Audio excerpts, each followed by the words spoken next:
O Segredo da Dama Silenciosa. Inscreva-se agora para desvendar os segredos mais bem guardados e não perder mais histórias de intriga e vingança. Você já sentiu o mundo desmoronar sob seus pés, não por um terremoto, mas pela traição mais íntima? Isto não é um conto de fadas. Para Valentina Alencar, foi um pesadelo acordada. Ela entregou ao marido Ricardo Ferraz 2 décadas de sua vida, ajudando-o a construir um império bilionário apenas para ser publicamente descartada por uma mulher mais jovem.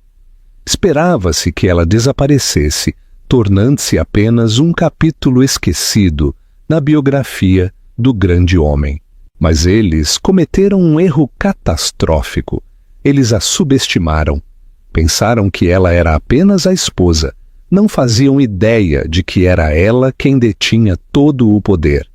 O que você está prestes a ouvir é a história de como uma mulher transformou a maior traição de sua vida na vingança mais espetacular, usando a recepção do próprio casamento do ex-marido como palco para seu golpe corporativo. O sol da tarde, cor de mel queimado, invadia as janelas do chão ao teto da cobertura triplex, cintilando nas taças de cristal com champanhe. Do alto do 34º andar, na região da Faria Lima, em São Paulo, a cidade se estendia como um circuito de sonhos e ambições.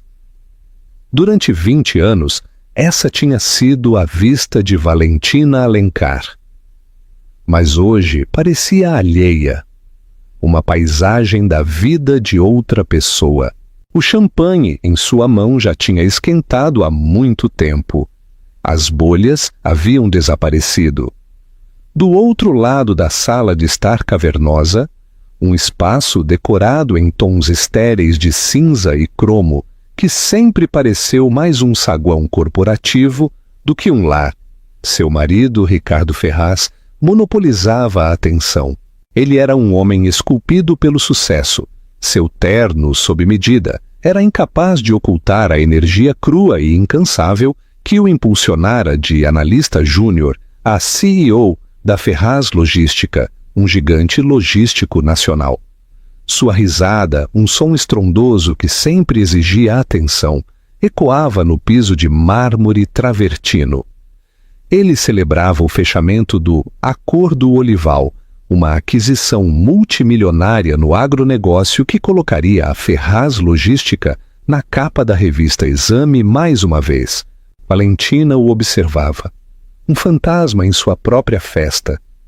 Ela havia planejado este evento, como planejou todos os outros, com uma precisão meticulosa e invisível. Havia selecionado o buffet, uma equipe renomada trazida dos jardins, aprovado os arranjos florais de orquídeas brancas e curado a lista de convidados composta por titãs da indústria e suas esposas deslumbrantes e ambiciosas.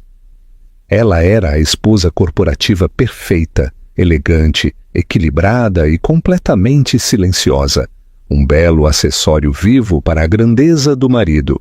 Seu olhar desviou-se para a mulher que estava perigosamente perto de Ricardo, Clara Viana. Clara era a diretora de relações públicas da empresa, uma mulher com metade da idade de Valentina e com uma ambição que ardia em seus olhos como uma chama piloto.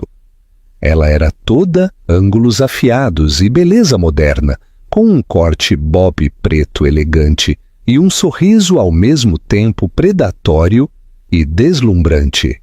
Ela tocou o braço de Ricardo enquanto ria de sua piada, um gesto casual e possessivo que enviou um calafrio familiar e gelado ao coração de Valentina. Isso vinha acontecendo há 2 anos. No início, foi apenas um sussurro, uma mudança na agenda de Ricardo, o aroma de um perfume diferente em suas camisas. Depois vieram as reuniões noturnas, as viagens de negócios repentinas. Valentina vira as faturas do cartão de crédito, as reservas de hotéis de luxo para 2 em cidades onde a Ferraz Logística não tinha negócios.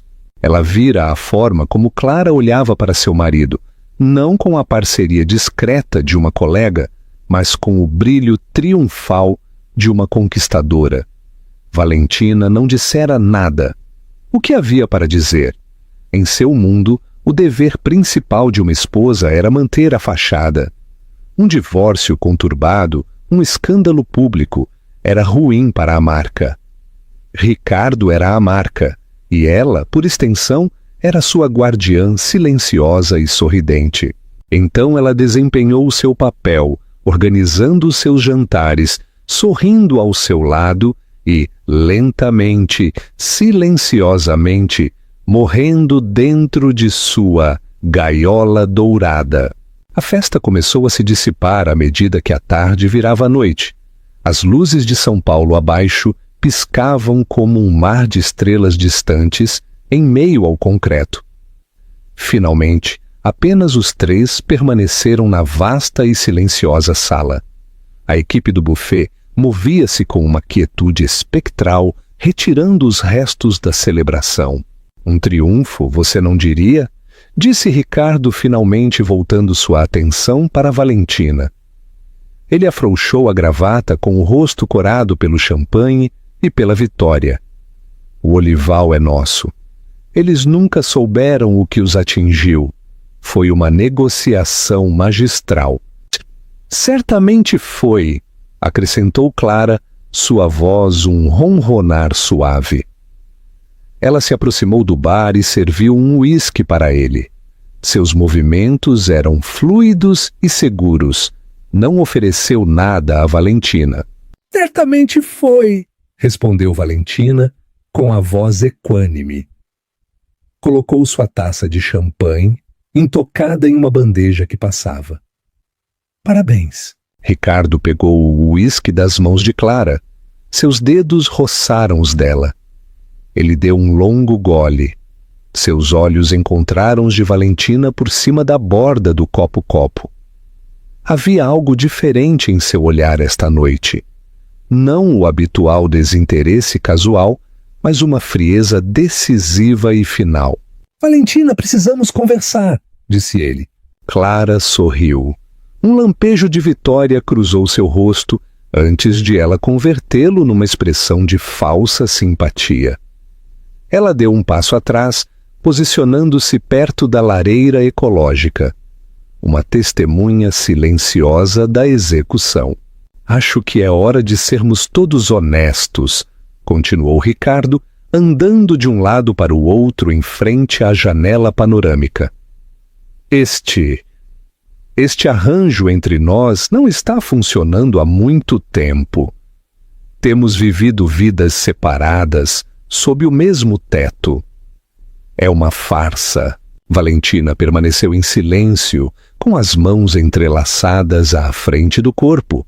Sentia-se estranhamente calma, como um marinheiro quando a tempestade que ele vinha rastreando no horizonte finalmente desaba. Estou apaixonado pela Clara, disse ele, as palavras cruas e brutais. Quero estar com ela. Quero construir uma vida real, uma vida apaixonada. Estou cansado de isto. Ele fez um gesto vago para a sala opulenta, para Valentina, como se ela fosse apenas mais uma peça de mobília cara e sem alma. Entendo, disse Valentina. Sua voz não traía emoção alguma. Instruí meus advogados da Mendes Souza para redigirem os papéis do divórcio. Continuou Ricardo, ganhando impulso agora que as palavras mais difíceis tinham saído. Eles entrarão em contato com os seus. Tenho a intenção de ser generoso, é claro. Você ficará muito confortável. Um corte limpo é o melhor. E ele a olhou, esperando lágrimas, uma cena, uma súplica. Não viu nada disso. Apenas viu uma estranha e inquietante quietude. Foi Clara quem quebrou o silêncio, dando um passo à frente e colocando a mão no ombro de Ricardo. Não queríamos te machucar, Valentina, disse ela, sua voz pingando uma tristeza insincera. Simplesmente não podíamos lutar contra isso. Amor é amor. O olhar de Valentina desviou-se para Clara e, pela primeira vez naquela noite, um brilho de algo cru e poderoso apareceu em seus olhos. Não era tristeza. Era algo muito, muito mais frio. Você tem razão, disse Valentina suavemente, suas palavras flutuando no ar como geada. Não se pode lutar contra isso. E deve-se sempre ser honesto. Ela se levantou com uma postura real. Obrigada pela sua honestidade, Ricardo. Esperarei os papéis dos seus advogados. Ela se virou e saiu da sala, seus passos ressoando suavemente no mármore. Não olhou para trás. Não precisava. A imagem já estava gravada em sua mente. Seu marido e a amante parados juntos no monumento a uma vida que ela ajudara a construir, parecendo para todos os efeitos um rei e uma rainha inspecionando o seu novo reino. Mas reinos, Valentina sabia, podiam cair e raramente viam a mão que os derrubava até que fosse tarde demais. 2 dias após a festa, chegaram os papéis do divórcio. Foram entregues por um motoboy rápido e impessoal e aterrissaram com um baque suave na antiga escrivaninha de mogno no escritório privado de Valentina. Este quarto, escondido em uma ala tranquila da cobertura, era seu santuário. Ao contrário do resto do apartamento, era quente e pessoal, cheio de livros, mapas antigos e o aroma suave e reconfortante de papel velho e chá de capim-limão. Este era o único espaço onde Ricardo nunca entrava, descartando-o como bagunçado e improdutivo. Era aqui que residia a verdadeira Valentina Alencar. Ela não abriu o envelope grosso da Mendes & Souza imediatamente. Em vez disso, sentou-se por um longo momento, olhando para o nome do escritório de advocacia. Os Dobermans de Ricardo, conhecidos por sua abordagem agressiva e sem prisioneiros no direito corporativo e de família. Ele esperava que ela contratasse um escritório comparável, preparando o palco para uma batalha amarga e prolongada pelos bens que, em última análise, terminaria com ela assinando um acordo de confidencialidade lucrativo, mas demolidor. Ele achava que conhecia o jogo. Não tinha ideia de que ela estava jogando um completamente diferente. Finalmente, ela pegou o telefone, mas não ligou para um advogado de divórcios. Discou um número que não estava salvo em seus contatos, um número que havia memorizado anos atrás. Tocou 2 vezes antes de uma voz seca e tranquila responder. Sim, doutor Otávio, disse Valentina, sua voz firme. Chegou a hora. Houve uma pausa do outro lado, depois uma risada suave. Devo admitir que começava a me perguntar se ele seria tolo o suficiente para fazer o movimento dele. O acordo do Olival, suponho. O ego está suficientemente inflado? Otávio Nogueira era o conselheiro mais confiável do avô de Valentina, um homem que havia sido o advogado principal da Capital Valores Eternos por 40 anos. Seu avô, um lendário investidor chamado Dom Arthur Alencar, não lhe deixara apenas uma fortuna. Tinha-lhe deixado uma educação. Enquanto Ricardo aprendia a subir a escada corporativa, Dom Arthur ensinara a Valentina como ser dona do prédio inteiro. Ensinara sobre holdings, offshores, votos por procuração e a sutil arte de alavancar o poder a partir das sombras. É suficientemente. É pouco para descrever, respondeu Valentina, um esboço de sorriso nos lábios. Ele anunciou suas intenções na outra noite. Ele e sua diretora de RP, Clara Viana. Ele quer um corte limpo. Ele terá um corte, disse Otávio com ironia. Mas duvido que o ache limpo. O fundo patrimonial Alencar está completamente maduro. Suas ações com direito a voto na Ferraz Logística agora somam 51,8%. O bloco final foi adquirido discretamente na terça-feira passada, utilizando a holding Inversões do Norte. Ele é, para todos os efeitos, seu funcionário. Valentina fechou os olhos. Uma onda de vingança a invadiu. Durante anos, seguindo as instruções póstumas de seu avô, geridas pelo sempre leal Otávio, ela vinha usando sua herança para comprar sistemática e silenciosamente ações na empresa do próprio marido. Tinha começado como uma rede de segurança, uma estratégia que seu avô insistira quando ela se casou pela primeira vez com o encantador e ambicioso Ricardo.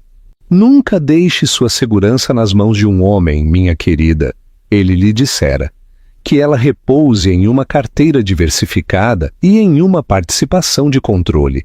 Com os anos, à medida que a ambição de Ricardo se transformava em arrogância e seus afetos se desviavam, a estratégia defensiva transformara-se lentamente em ofensiva. Ela o vira alavancar a empresa ao máximo para empreendimentos arriscados, como o Projeto Olival, tudo enquanto se sentia confortavelmente seguro em sua própria genialidade percebida. Nunca se deu ao trabalho de verificar a estrutura de propriedade da miríade de firmas de investimento menores que possuíam as ações de sua empresa. Estava ocupado demais olhando para as manchetes para ler as letras miúdas. Quero proceder exatamente como discutimos, Otávio, disse Valentina, sua voz agora afiada com propósito.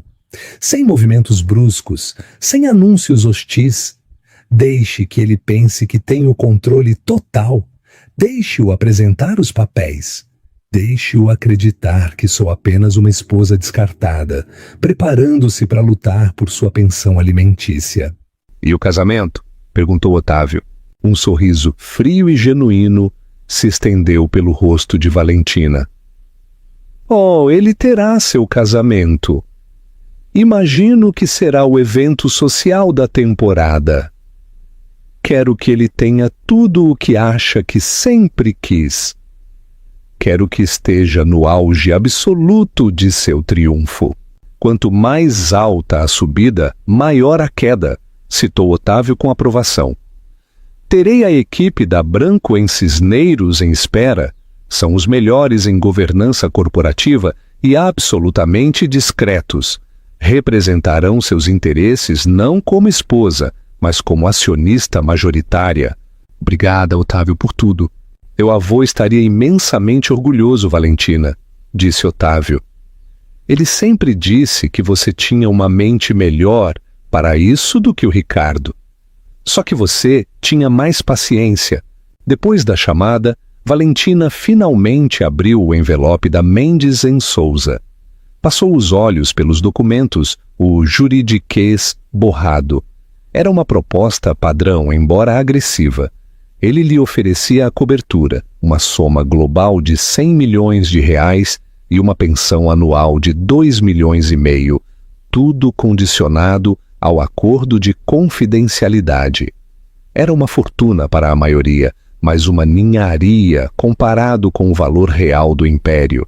Era um insulto disfarçado de generosidade. Dobrou os papéis cuidadosamente e guardou-os em uma gaveta. Não precisaria deles. Nas semanas seguintes, Valentina interpretou seu papel com perfeição. Mudou-se da cobertura para uma suíte luxuosa no Hotel Fasano, uma mudança que Ricardo viu como a retirada de uma mulher derrotada. Contratou um advogado de divórcios conhecido, mas de segunda categoria, um homem famoso por fazer acordos, não por brigar. Trocaram propostas. Seu advogado, seguindo suas instruções, fez uma contraproposta ligeiramente superior, mas ainda dentro do padrão de um divórcio típico de um bilionário.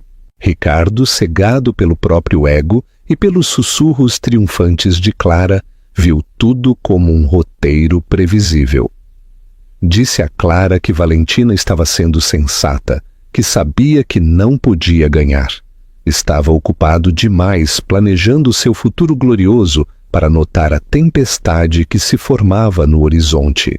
Ele e Clara marcaram a data do casamento.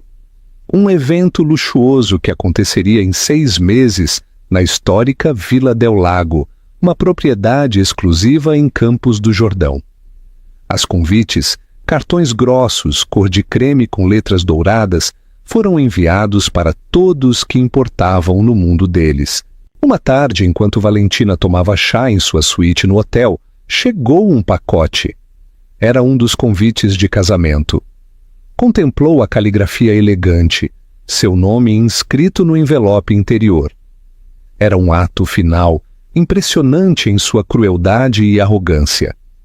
Não só a estava divorciando, estava convidando-a para testemunhar sua própria substituição. Uma mulher menor a teria rasgado em pedaços, uma mulher menor teria chorado. Valentina simplesmente pegou o telefone e enviou uma mensagem para a organizadora de casamentos e velha conhecida. «Querida Genoveva», escreveu, «fiquei muito tocada ao receber o convite. Claro que estarei lá. Não perderia por nada neste mundo». Depois enviou outra mensagem, desta vez para Otávio. O convite chegou. «O palco está montado», respondeu ele momentos depois. «Excelente. Todos os ativos estão em posição. O conselho foi preparado. Estão nervosos com o estilo de liderança despreocupado de Ricardo após o Olival. Estão prontos para uma mudança. Tudo o que precisam é que um novo líder emerja». Valentina olhou pela janela para a cidade de São Paulo. Já não parecia tão alheia. Parecia um reino esperando por sua verdadeira rainha. O dia do casamento amanheceu com um céu de azul brilhante e imaculado, típico do inverno na Serra. Uma falácia patética perfeita para o estado de espírito de Ricardo Ferraz. Ele se sentia no topo do mundo.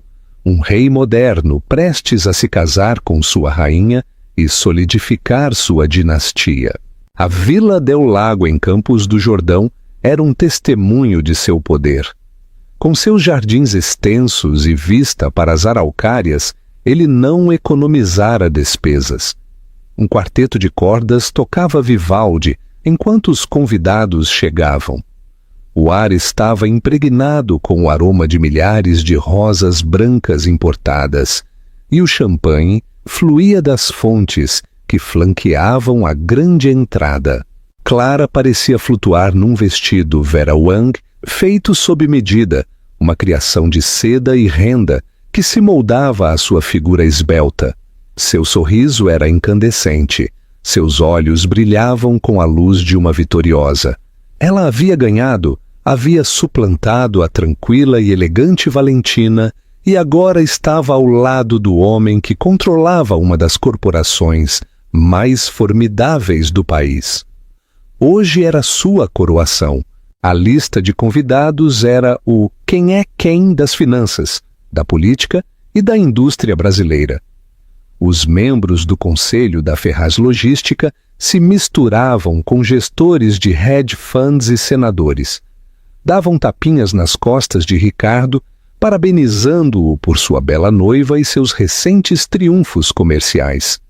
Os sussurros sobre seu divórcio eram apenas isso, sussurros tingidos de uma admiração, relutante pela audácia do homem. Ele tinha lidado com tudo tão limpamente, tão eficientemente. E então, logo quando a cerimônia estava prestes a começar, uma onda silenciosa de choque percorreu a multidão. Um Bentley preto, discreto e impossivelmente elegante, rodou pelo longo caminho de cascalho. O motorista, um homem que dirigia para a família de Valentina há 30 anos, abriu a porta. Valentina saiu. Ela não estava vestida de preto, a cor tradicional do luto ou do desprezo. Em vez disso, usava um terninho de seda azul safira feito sob medida, ajustado à perfeição. Era um power suit, não um vestido de vítima. Seu cabelo estava preso num coque impecável e um único e magnífico colar de safira, a lendária Estrela de Toledo, uma relíquia da família Alencar, descansava na curva de seu pescoço. Era uma peça que Ricardo sempre cobiçara, um símbolo de riqueza e poder do dinheiro velho que ele nunca conseguiu alcançar. Ela não parecia uma mulher desprezada, parecia uma mulher no comando. Um silêncio se apoderou dos convidados. Queixos caíram literalmente. Ricardo, de pé no altar improvisado no jardim, sentiu um solavanco, como se o dia impecável tivesse trincado de repente. Não tinha acreditado realmente que ela viria. Havia enviado o convite como um último golpe triunfante, uma forma de sublinhar sua vitória. Esperava que ela o recusasse, ou melhor, que o ignorasse, confirmando sua irrelevância. Sua presença ali, com aquela aparência, era um ato de desafio que ele não conseguia compreender. O sorriso perfeito de Clara vacilou. Um lampejo de insegurança, quente e inoportuno, a percorreu. Este era o dia dela. O que ela fazia aqui, parecendo tão régia? Era inquietante. Valentina deslizou entre a multidão, sua expressão serena, oferecendo sorrisos educados e conhecedores aos rostos familiares que a olhavam com uma mistura de pena e assombro. Assentiu para os membros do conselho, homens que haviam se sentado em sua sala de jantar e elogiado suas habilidades como anfitriã. Viu as perguntas em seus olhos, os recálculos repentinos. Tomou assento na terceira fila, a uma distância respeitável, mas inegavelmente presente. Não precisava estar na primeira fila. Sua simples presença era uma declaração que ressoava mais alto que qualquer protesto. Durante toda a cerimônia, sentou-se com um olhar de plácido interesse. Postura perfeita, olhar fixo nos acontecimentos. Observou Ricardo e Clara trocarem votos, seu rosto uma máscara ilegível de fria elegância. Quando Ricardo disse, sim, eu aceito, sua voz, pela primeira vez naquele dia, careceu da habitual confiança estrondosa. Ele olhou para Valentina, mas ela simplesmente sustentou o olhar, seus olhos tão frios e profundos quanto o lago atrás deles. Não havia dor neles, nem raiva, apenas uma calma profunda e inquietante. Era a calma de um mestre de xadrez que vê o tabuleiro 20 movimentos à frente. Na recepção, realizada no magnífico salão de baile da mansão, a tensão era palpável. O quarteto de cordas fora substituído por uma orquestra de jazz completa, mas a música parecia tensa, incapaz de cobrir a energia nervosa na sala. Os convidados não paravam de lançar olhares furtivos para Valentina, que presidia uma pequena mesa com alguns senhores mais velhos de aspecto distinto. Ricardo os reconheceu com um sobressalto. Lord Montel, um importante investidor institucional de Londres, e Francisco Soler, o notoriamente recluso chefe de uma firma de private equity suíça. O que faziam com ela? Clara, agora a senhora Ferraz, tentou ignorar, agarrando-se ao braço de Ricardo, sua risada um pouco alta demais, seu sorriso um pouco brilhante demais. "Você acredita no descaramento?" sibilou ela sob a música. "Tentando me ofuscar no meu próprio casamento? É patético." Ricardo não estava tão seguro. Patético não era a palavra que usaria para descrever a mulher de terno safira. Pela primeira vez, um verme de dúvida se retorceu em suas entranhas. Ele havia lidado com seu divórcio de Valentina, com o que pensou ser uma eficiência implacável, mas fizera isso através de advogados e intermediários. Realmente não havia falado com ela desde aquela noite na cobertura. Havia assumido que o silêncio dela era fraqueza. Agora, vendo-a dominar a atenção de homens como Montel e Soler, Perguntou-se se tinha sido algo completamente diferente. Começaram os brindes tradicionais. O padrinho, um amigo de faculdade de Ricardo, fez um discurso incoerente e meio bêbado. A madrinha, irmã de Clara, desfez-se em elogios sobre encontrar uma alma gêmea. Depois, o próprio Ricardo pegou o microfone. Parou no centro da pista de dança, banhado num foco de luz quente, com Clara ao seu lado. Agradeceu aos convidados, elogiou a beleza e brilhantismo de sua nova esposa e falou de um futuro cheio de paixão e sucesso.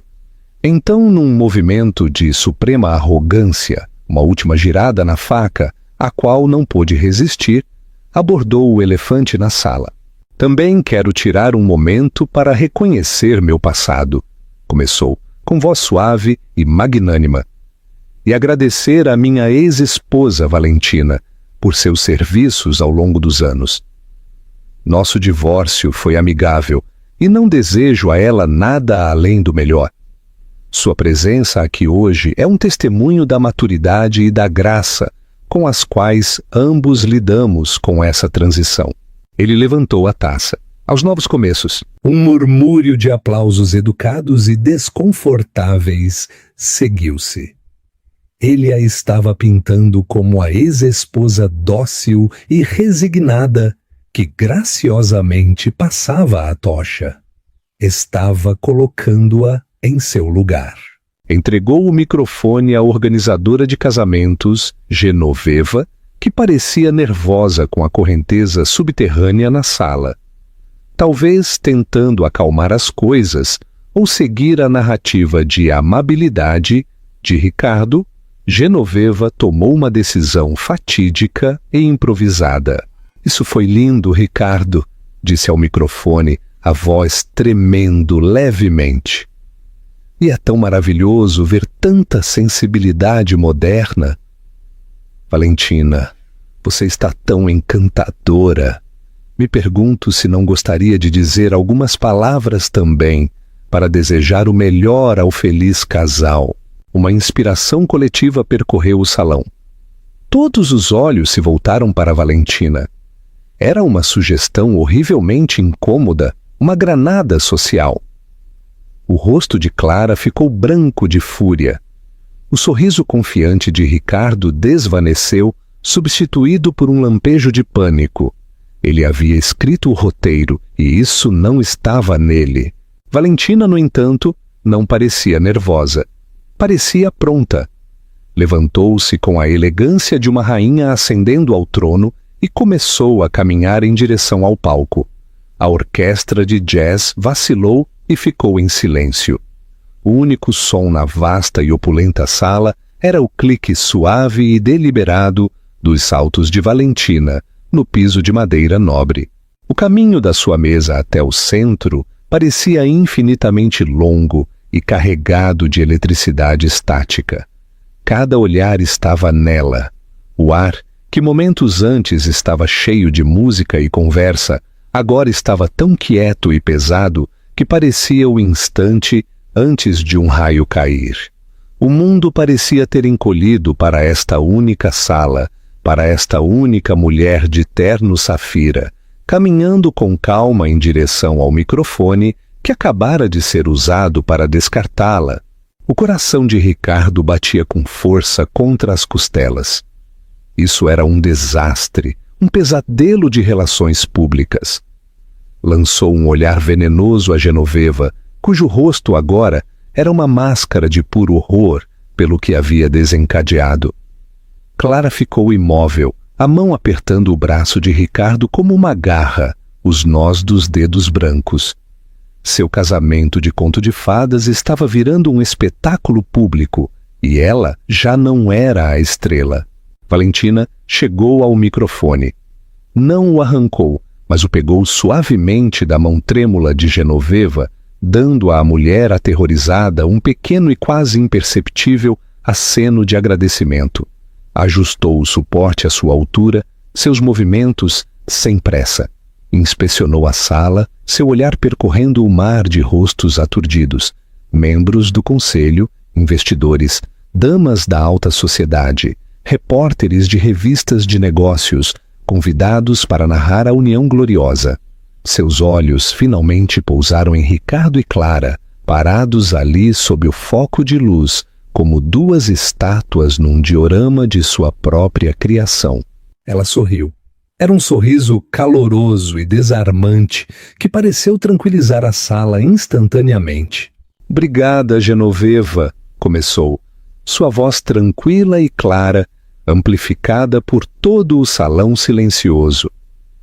"E obrigada, Ricardo, pelas suas palavras gentis, por falar de um corte limpo e novos começos." Estas são frases poderosas. Um suspiro coletivo de alívio pareceu percorrer a sala.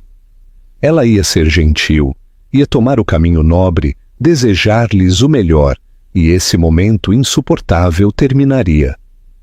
Ricardo sentiu um lampejo de esperança.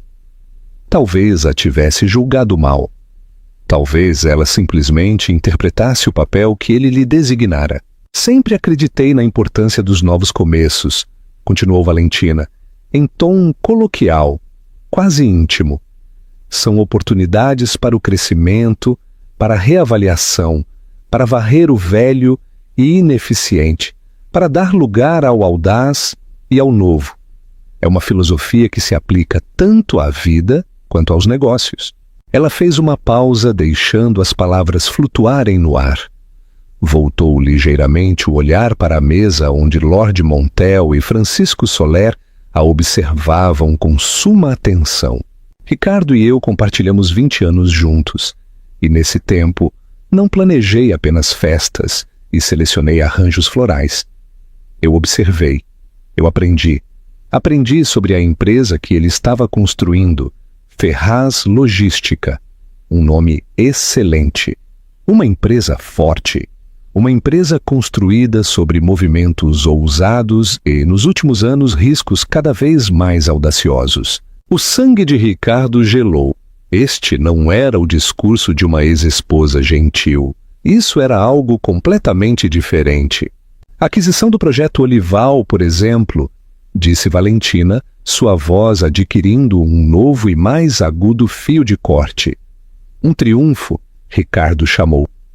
E foi um triunfo de ambição, mas também foi um triunfo que deixou a empresa perigosamente alavancada, um fato que tem preocupado muitos de nossos investidores. Um murmúrio nervoso percorreu a multidão. Vários membros do conselho se mexeram desconfortáveis em suas cadeiras. Isso não era conversa de coquetel. Isso era informação privilegiada, insider information, ventilada em público com precisão cirúrgica. Clara puxou o braço de Ricardo. "Faça-a parar", sibilou, sua voz um sussurro de pânico. Mas Ricardo estava paralisado, preso nos faróis do monólogo tranquilo e devastador de Valentina. "Ricardo falou do meu serviço a ele", continuou Valentina, voltando o olhar para ele. "E de fato o servi. Mas o que ele parece ter esquecido é a quem servi realmente. Meu dever principal nunca foi apenas para com meu marido. Foi para com o legado da minha família, um legado de investimento prudente e estratégico, um legado de proteção patrimonial." Deixou passar um instante de silêncio, segurando toda a sala na palma da mão. "Quando me casei com Ricardo, meu avô, Dom Arthur Alencar, cujo nome alguns de vocês talvez se lembrem dos dias fundacionais da Capital Valores Eternos, me deu um conselho. Disse-me que nunca deixasse meu futuro unicamente nas mãos de outro. Ele estabeleceu um fundo fiduciário para mim privado e discreto, com um mandato de longo prazo muito específico. Seus olhos cravaram-se nos de Ricardo. A máscara de amabilidade caíra, substituída por um olhar de horror nascente e dilacerante. Ele estava finalmente começando a entender. O sangue esvaiu-se de seu rosto. "Durante 20 anos", anunciou Valentina, sua voz tão clara e dura quanto um diamante. O fundo, sob a gestão especializada do Dr. Otávio Nogueira, tem adquirido silenciosa, paciente e estrategicamente ações na Ferraz Logística. Comprou ações através de vários fundos e holdings, Inversões do Norte, Gestão de Ativos Argent e até um pequeno percentual através da firma de Lord Montel, aqui presente. Ela assentiu graciosamente para o Lorde britânico, que lhe devolveu o aceno. Ricardo estava tão concentrado no horizonte, disse ela, com a voz tingida de uma piedade fria, que nunca se deu ao trabalho de olhar o registro de acionistas. Nunca perguntou quem estava por trás das firmas de nomes anônimos que estavam tão ansiosas por investir em sua visão. Ela respirou fundo, preparando-se para o golpe final. Então, embora lhes deseje um novo começo, Clara, disse voltando-se para a mulher mais jovem, cujo rosto era agora uma fachada desmoronada de incredulidade. Temo que o novo começo de Ricardo seja bastante diferente do que ele imaginou. A voz de Valentina baixou, tornando-se nítida e corporativa, a voz de uma CEO pronunciando um veredicto.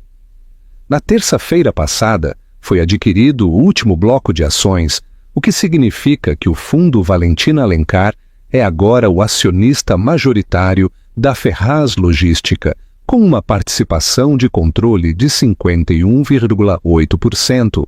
Um suspiro coletivo, como o som de 100 pulmões sendo esvaziados de uma vez, ressoou no salão.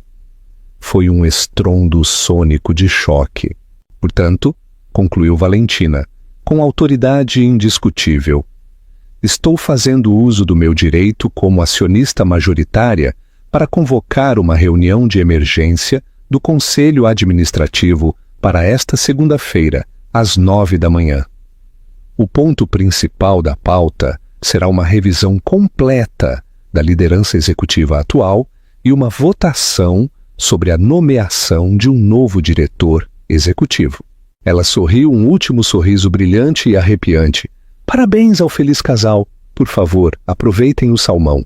E com isso, colocou o microfone de volta no suporte. Virou-se e afastou-se do epicentro da explosão que acabara de detonar. A farsa tinha acabado. A revelação estava completa. Durante um longo momento suspenso, o salão ficou preso num estado de paralisia coletiva. O único som era o zumbido fraco do ar-condicionado. As palavras de Valentina flutuavam no ar, brilhantes e venenosas como cacos de vidro. Acionista majoritária. Reunião de emergência. Novo CEO. As frases detonavam uma por uma na mente dos convidados aturdidos. Então, estourou o caos. Não um caos de gritaria, mas uma implosão frenética da alta sociedade. O baixo murmúrio de choque explodiu numa cacofonia de conversas urgentes em voz baixa. Telefones celulares, antes guardados em bolsas de grife e bolsos de terno, estavam de repente em cada mão. Investidores enviavam mensagens freneticamente a seus corretores. Membros do conselho, pálidos, aglomeravam-se, com expressões misturando fúria e medo. Repórteres na sala digitavam furiosamente, seus instintos jornalísticos anulando qualquer decoro social. Sabiam que testemunhavam o furo corporativo da década. No centro do furacão, Ricardo e Clara permaneciam como pedras. O foco de luz que os banhara de glória agora parecia uma dura lâmpada de interrogatório. O sonho de Clara, sua ascensão triunfal, dissolvera-se numa crucificação pública no espaço de 5 minutos. Seu vestido Vera Wang, de repente, parecia uma fantasia numa tragédia. Faça alguma coisa! Gritou ela para Ricardo, sua voz rouca atravessando o barulho. Este é meu casamento! Você a deixou arruinar meu casamento! Mas Ricardo não conseguia se mover. Sua mente era um turbilhão de negação e compreensão aterrorizante. Valentina. A tranquila, recatada e previsível Valentina. A mulher que ele descartara como uma relíquia. Ele pensara estar se divorciando de uma esposa, não de um titã. 51,8%. O número pulsava em seu cérebro como uma enxaqueca. Como ela podia ser a dona? Seus olhos varreram a sala buscando um aliado, mas só viu olhares evitados e o brilho predatório nos olhos de rivais. Viu Lord Montel fazer uma reverência respeitosa a Valentina quando ela passou. Viu Francisco Soler levantar-se para apertar a mão dela. Eles eram aliados dela. Enquanto isso, Valentina movia-se através do caos com a calma de um galeão navegando numa tempestade que ela mesma provocara. Não correu para a saída, deslizou. Parou para uma breve conversa com seu advogado, da Branco em Cisneiros, aceitou um copo d'água. Não estava fugindo, estava dando uma volta da vitória. Quando ela se aproximava das grandes portas duplas, Ricardo finalmente saiu de sua paralisia. Galvanizado por uma onda de fúria desesperada, tropecou atrás dela, abrindo caminho entre os convidados. "Valentina!" bramou. Ela parou e se virou com uma expressão de leve interrogação, como se ele fosse um estagiário com uma dúvida irrelevante. "Como você pôde?" sibilou ele, o rosto contorcido. "Como pôde fazer isso? Hoje, de todos os dias?" "Ao contrário, Ricardo", respondeu ela, voz baixa, só para os ouvidos dele. "Hoje era o único dia. Você queria um espetáculo público do seu triunfo. Queria que todos que importam estivessem nesta sala para testemunhar seu novo começo. Simplesmente dei a eles uma versão mais precisa da história. Esta é minha empresa, minha vida?" gaguejou ele. "Não, Ricardo", corrigiu ela suavemente, mas com uma espinha dorsal de aço. "Era sua empresa. Você era o administrador. E na minha opinião, e mais importante, na opinião do acionista majoritário, sua administração tornou-se imprudente. Você alavancou o futuro da minha empresa para o seu próprio ego. O uso de minha empresa foi como um soco físico." "Vou te combater", rosnou ele. "Vou te ver nos tribunais pelo resto da vida." Valentina permitiu-se um pequeno sorriso de pena. "Você não pode lutar contra a matemática, Ricardo. Seus advogados da Mendes em Souza são ótimos em divórcios, mas suspeito que estão prestes a ser superados. Minha equipe da Branco em Cisneiros é especialista em governança corporativa. O estatuto é claro. A votação de segunda-feira é uma formalidade. Você pode comparecer à reunião como CEO, saindo, ou pode apresentar sua renúncia antes. A escolha é sua. De qualquer maneira, esvazie sua sala antes do meio-dia." Clara os alcançou com o rosto banhado em lágrimas e o rímel borrado. "Bruxa!" gritou para Valentina. Bruxa calculista e amargada. O olhar de Valentina pousou em Clara, e qualquer vestígio de calor desapareceu, deixando um frio ártico. "Você queria ser a rainha deste reino, querida", disse Valentina. "Deveria ter investigado quem era o verdadeiro dono do trono. Você se casou com um homem, mas cobiçava um imperador. Suponho que ficará com o homem, mas tenho certeza de que o império era o que você realmente buscava." Com esse último corte devastador, Valentina deu as costas aos destroços das vidas deles. Seu motorista a esperava, a porta do Bentley aberta. Ela deslizou para dentro sem olhar para trás. Enquanto o carro se afastava, pôde vê-los pela janela fumê.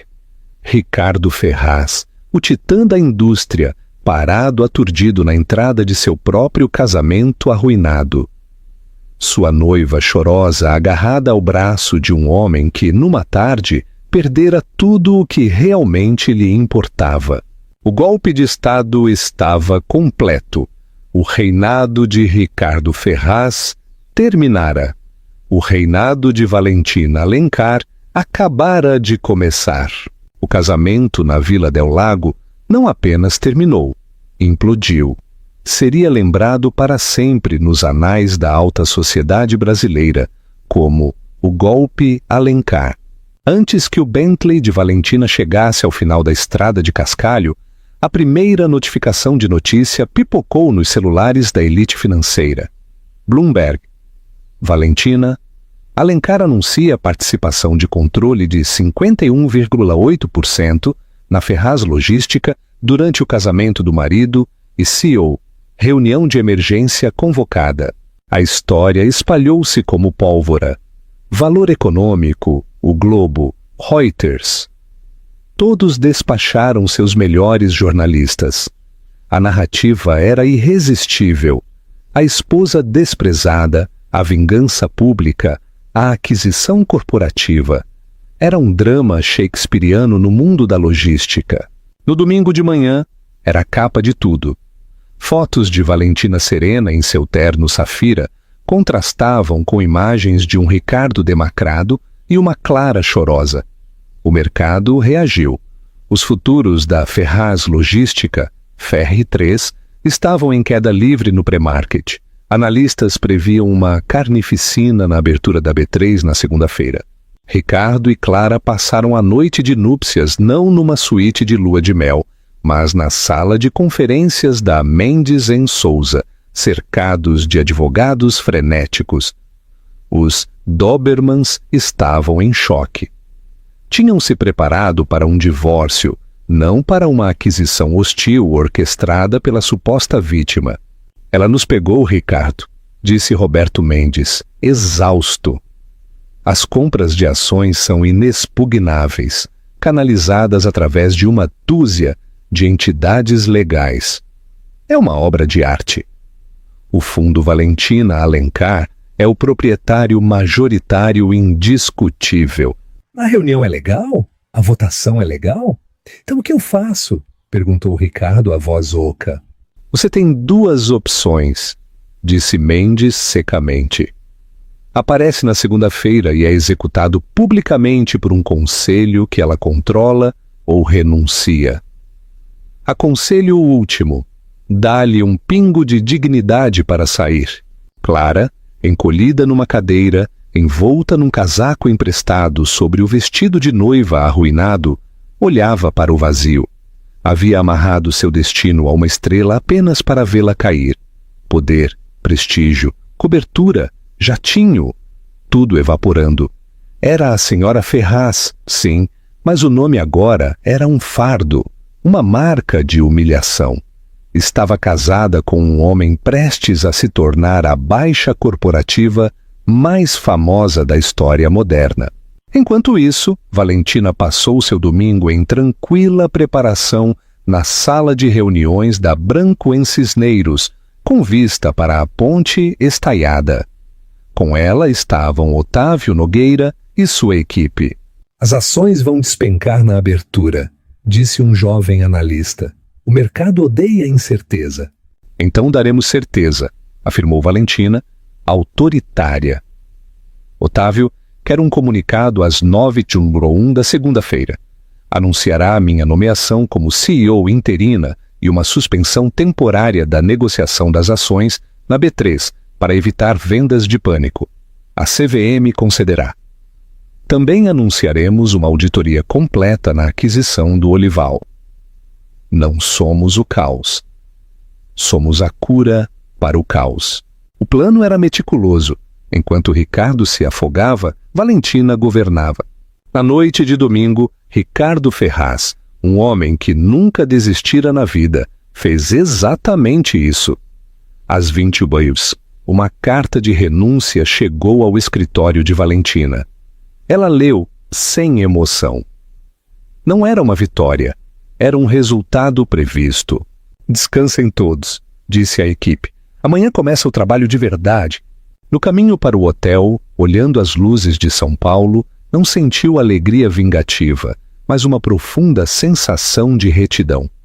Não destruíra a vida de Ricardo por despeito, recuperara a sua, protegera o legado da família, corrigira o erro de 20 anos atrás. deixar um homem acreditar que ele era a fonte do poder dela, quando o poder sempre fora dela. A manhã de segunda-feira amanheceu cinzenta e chuvosa em São Paulo. O saguão da Torre Ferraz era um circo midiático. Precisamente às 8h45, o Bentley preto parou na entrada privativa. Valentina Alencar saiu, vestindo um terno cinza chumbo, cabelo impecável, sem joias, exceto um relógio clássico. Flanqueada por sua equipe, entrou no prédio que agora possuía. Na sala do conselho, no 50º andar, a tensão era imensa. Os membros restantes, antigos aliados de Ricardo, estavam sentados com rostos sombrios. Sabiam que haviam sido superados. Sua lealdade pragmática migrava para o novo poder. Às 9h10 em ponto, Valentina entrou. Dr. Otávio ao seu lado. Ela não ocupou a cadeira da cabeceira. Sentou-se no centro da mesa. Bom dia, senhores, disse. Como sabem, convoquei esta reunião como acionista majoritária. Aceitamos a renúncia do senhor Ricardo Ferraz. A primeira ordem do dia é restaurar a estabilidade. Apresento uma moção para me nomear diretora executiva interina e presidente do conselho. Ninguém discutiu, seria suicídio profissional. A moção está aprovada por unanimidade, anunciou ela. Passou a hora seguinte expondo sua visão. Não de vingança, mas de renovação. Detalhou a exposição financeira do Olival, delineou planos para reestruturar a dívida e focar na tecnologia logística. Falou como alguém que estudara a empresa por 20 anos como proprietária em espera, não como esposa. Ricardo foi um construtor, concluiu. Mas seu ego superou sua visão. Honraremos o nome da empresa, tornando-o sinônimo de confiabilidade, não de apostas arriscadas. Alguma pergunta? Roberto Chen, o membro mais jovem, levantou a mão. E o pacote de indenização de Ricardo? O contrato dele contém uma cláusula de moralidade, respondeu Valentina com frieza. Suas ações causaram dano à reputação e perigo aos acionistas. Ele violou essa cláusula. Portanto, não receberá paraquedas dourado. Receberá apenas o que a lei exige, nada mais. O recado foi brutal. O velho rei fora exilado, despojado de tesouros. Ricardo e Clara tornaram-se notas de rodapé na ascensão de Valentina. Retiraram-se dos círculos que dominavam. Ricardo, sem empresa e fortuna, era só um homem. Clara viu-se casada com um pária. Semanas depois, Valentina estava no escritório da presidência. Havia redecorado, trocando o cromo frio por madeiras quentes e livros. A vista da cidade era a mesma, mas a sensação era diferente. Não era uma gaiola, era seu reino. Seu celular vibrou. Mensagem de número desconhecido. Você tirou tudo de mim. Sabia que era Ricardo. Por um instante, sentiu o fantasma da mulher que fora. Então, apagou a mensagem sem responder. Não tinha tempo para o passado. Virou-se para a janela, contemplando a vasta São Paulo. O reinado de Valentina Alencar acabara de começar. Ela reescreveu sua história, transformou a traição na vitória máxima, provando que a pessoa mais silenciosa da sala geralmente é a mais poderosa. Sua história é um lembrete cru de que o valor de uma pessoa nunca é definido pelo parceiro, e que a melhor vingança não é barulhenta e desordenada, é estratégica, silenciosa e absoluta. Ela não apenas deu o troco, ela ficou com tudo. O que você achou do plano magistral de Valentina? A vingança dela foi justificada? Deixe sua opinião nos comentários abaixo. E para nunca perder uma atualização, curta e inscreva-se. Obrigado por ouvir.